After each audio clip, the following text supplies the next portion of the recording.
Hello everyone, Lawrence Fleming here again.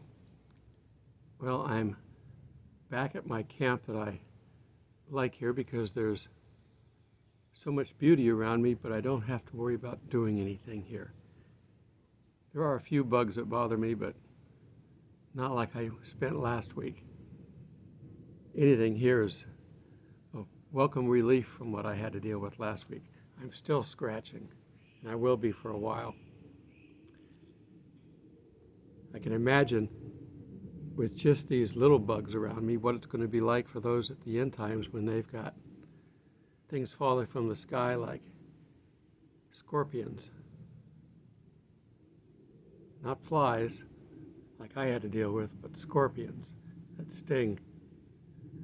Now, I know it's figurative, so they're probably not literally scorpions. I've seen those, and they're different sizes and types of scorpions. I've been around them all my life in different places. They like to kind of hide in the dark. They don't like to be out. They come out at night, but they don't come out in the daytime. These are going to be out everywhere, all over the world, so they're only like them in the way that they sting. And locusts, using common terms. Whenever the writers write, they use things that are common to the people so they understand. Today they'd have to use different terms. But back then, they used that, and the reference to wormwood. Wormwood was a plant. We're going to get to Revelation 9 here in a second, is what I'm alluding to. Talking about some of the things coming. And for those that say we're going to have to stay until the end, I don't know what Bible you're reading, and I don't know what God you've got, but we're not going to go through the tribulation. No. You wouldn't do that to your best friend. And that's who we are to Christ. So we're not going to have to go through this.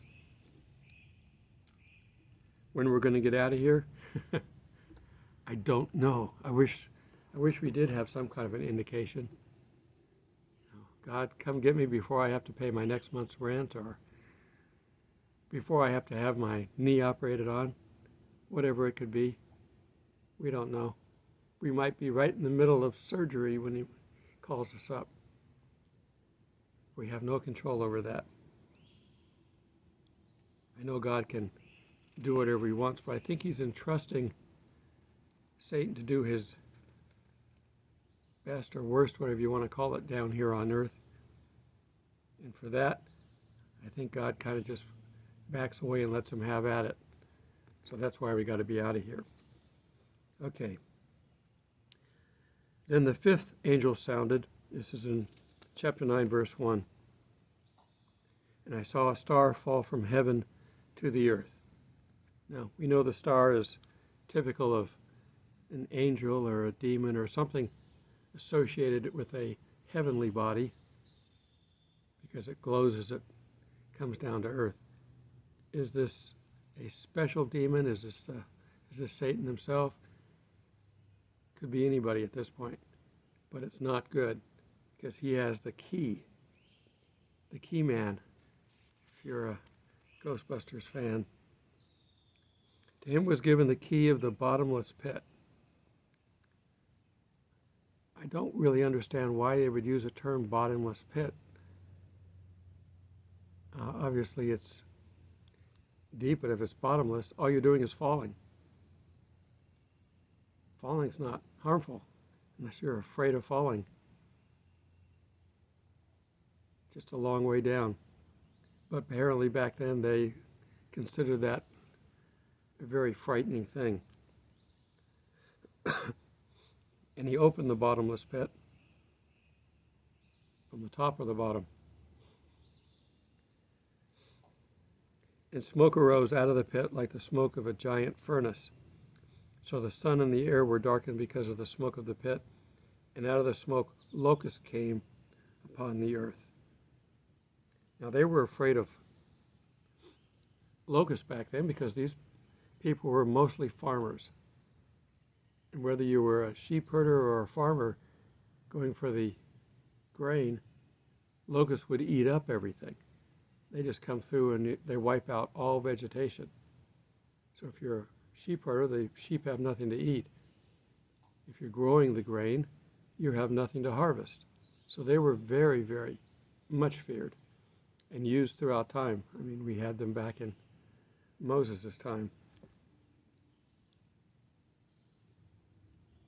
And locusts came upon the earth, and to them was given power, as scorpions of the earth have power. So locusts with stingers. Interesting. Now, if this is a volcanic type event, we know that volcanoes shoot out red hot coals sometimes when they explode.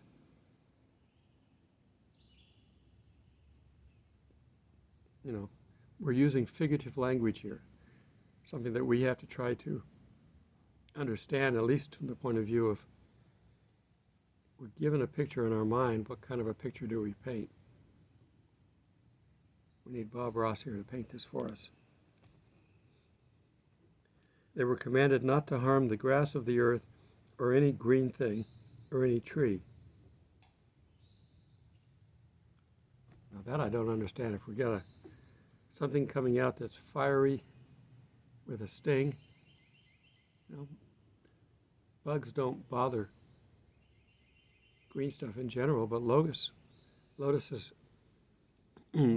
eat trees and anything that's green.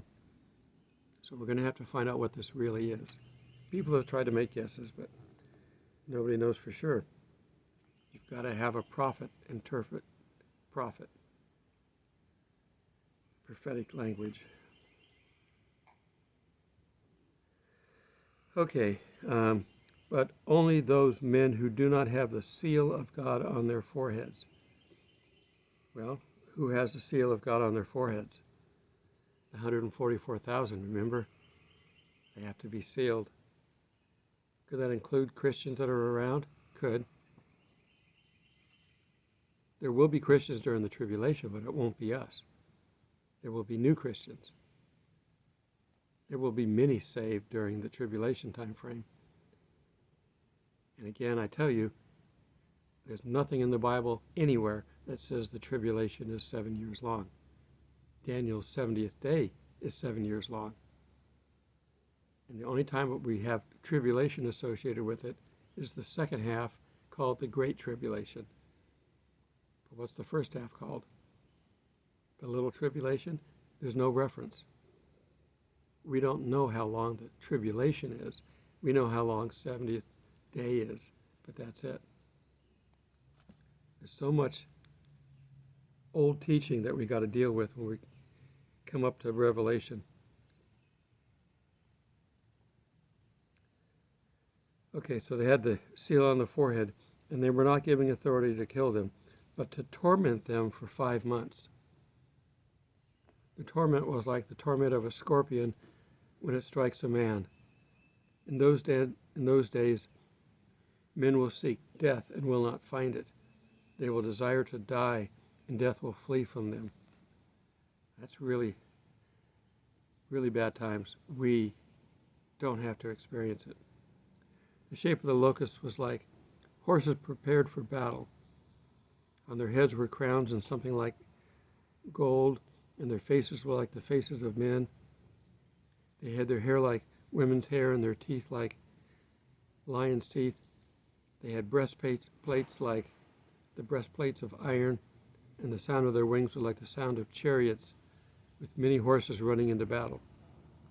They had tails like scorpions, and their stings with stings in their tails. Their power was to hurt men for 5 months, and they had as a king over them the angel of the bottomless pit, who in Hebrew is called Abaddon.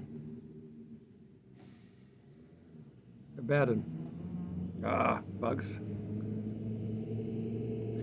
But in Greek, his name was Apollyon.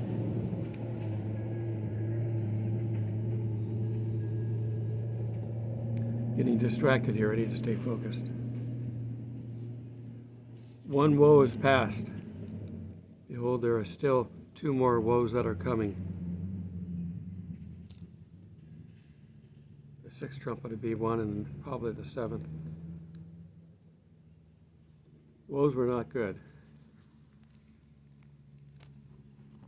We know that what's coming, and I've got people telling me that we're going to be raptured at the end of all that. Tell me you have a loving God who's going to make you go through all that. He's going to kill off, they already killed off a quarter of the population, now they're going to do a third. That's almost half the Earth's population. Billions of people will be dead. Are the Christians going to be, and the Jews going to be saved to continue to go on through this torment, or are they going to be taken out? No. God doesn't treat his lovely bride that way. We will be raptured. I tell people I am primarily pre-trib, but will tolerate pre-wrath. But no more than that. Now, how far is Satan going to be able to go in the first part of the 70th day? If we're here, he's not going to be able to do a whole lot. We still have to get out of here. We're still the restrainer. Matthew 24 has been a complicated set of prophecies that we have to look at. They're from Jesus, so you definitely want to take close attention to them, but he's still talking in prophetic talk. He kind of talks about the rapture and then jumps into the second coming, as if they're the same thing. He's merely pointing out that he's coming back twice. Once to get his church and once at the final end. But the second coming has always been referenced throughout the Bible as the very last at the end of all the fighting. Not the final battle, Armageddon, but the end of the tribulation fighting. There will be people that survive. There will be. They will be battle worn. And they will go into the millennium. The protected 144,000 will survive because they're not allowed to harm them. They can torment them. Satan's been tormenting us for ages, eons and eons. He's pretty good at it. He can go as far as God will let him, and he will. He'll go right up to the line. I don't think he knows how to cross it because I don't think he knows what he's going to do if he challenges God any more than what he's doing. And I think God would slap him back real quick if he tried to go over it. But the fact that he keeps trying to kill God's chosen shows you that he doesn't fear God. So when he's thrown to earth, he's really going to be mad because he's had a cushy job. He can come down here, torment us, and go back to his palace. I don't know what he's got in heaven, but he's the most powerful angel God ever created. There's going to be a war to take him down.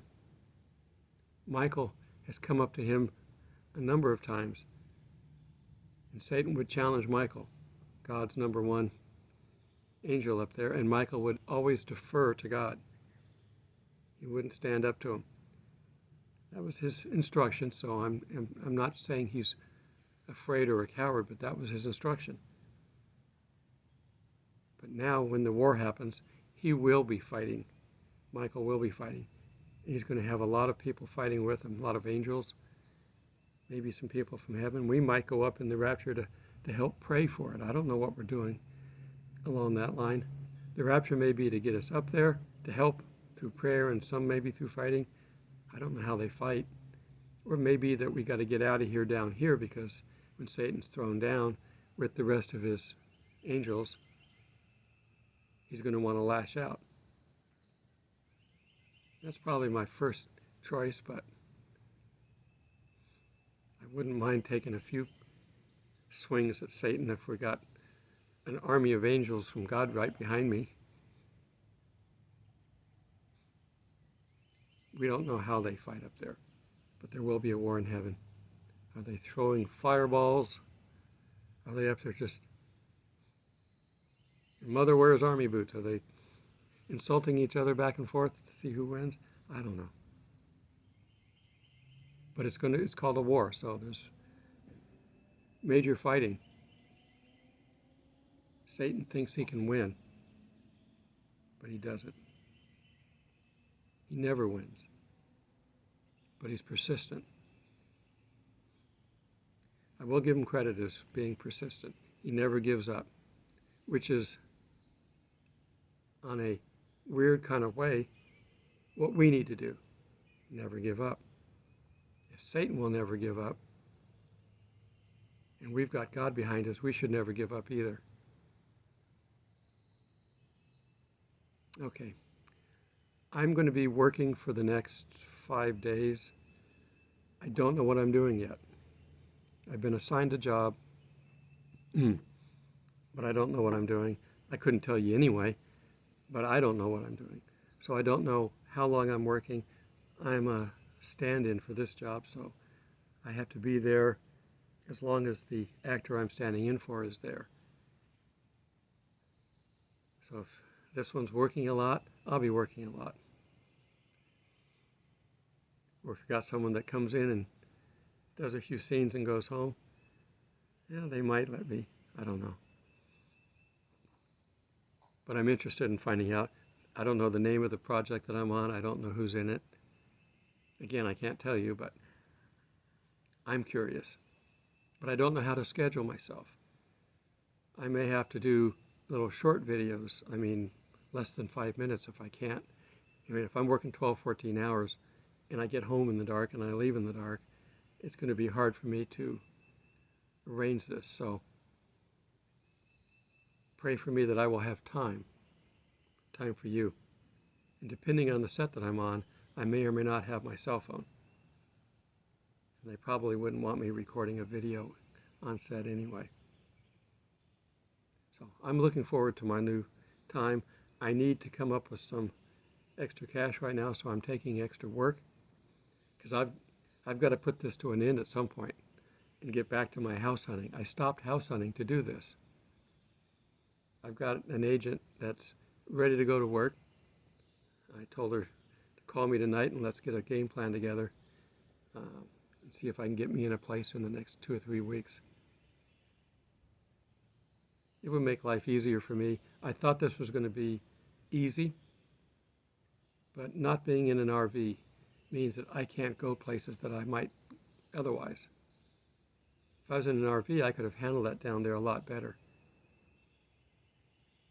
But when the lightning hit and the rain was coming down, I had to sleep in my car for 4 hours one night because being in a tent surrounded by trees is not a good place to be when there's lightning coming around. But I knew what to do, so I got in the car. Car's got rubber tires. It's well insulated. It's good. You could even take a direct hit. But it would have a hard time taking a direct hit when there's all those trees around. It hit them first. But now I'm back here. The weather's cooler. I knew I was in trouble on one day when it said the temperature was 71, but feels like 84. Think about that. Hot and muggy. It was so hot that the alligators that normally lay on the bank and sun themselves because they need to have that heat coming into them, they were staying in the water. It was almost too hot for them. So it made them harder to see. If you've ever seen an alligator outside of my pictures, all you see is the nose and the eyes for the most part as they're traveling along. And the way you can calculate the length is measure that distance between the nose and the eyes in inches and then change it to feet. So if it's 6 inches, the alligator is 6 feet. So I had to do that on countless number of alligators. I probably counted maybe 50. It's hardly countless, but when I've been here before, been down there before, we'd stop counting at 100. But that's with everything in this world. It's all getting less and less. So hang in there. Find ways to get by. It's going to continue to get worse until we're out of here. And just like in Paul's day, where they were looking for the rapture, it could be any time. And for those that say there is no pre-trib rapture, I've said it before, I'll say it again. If Paul was looking for one, you can't get any more pre-trib than that. All right. I'm going to wrap this up. I got to go get something ready for tomorrow. I don't know exactly what I'm doing. When you're a stand-in, they give you the color to wear. It's called a color cover. And that basically means that's the color that the actor's going to wear. Blue, red, white, black, green, whatever it is. I have to try to match it in some shade. It doesn't have to be exact. If they want me to be exact, then I'm not a stand-in. I'm a photo double.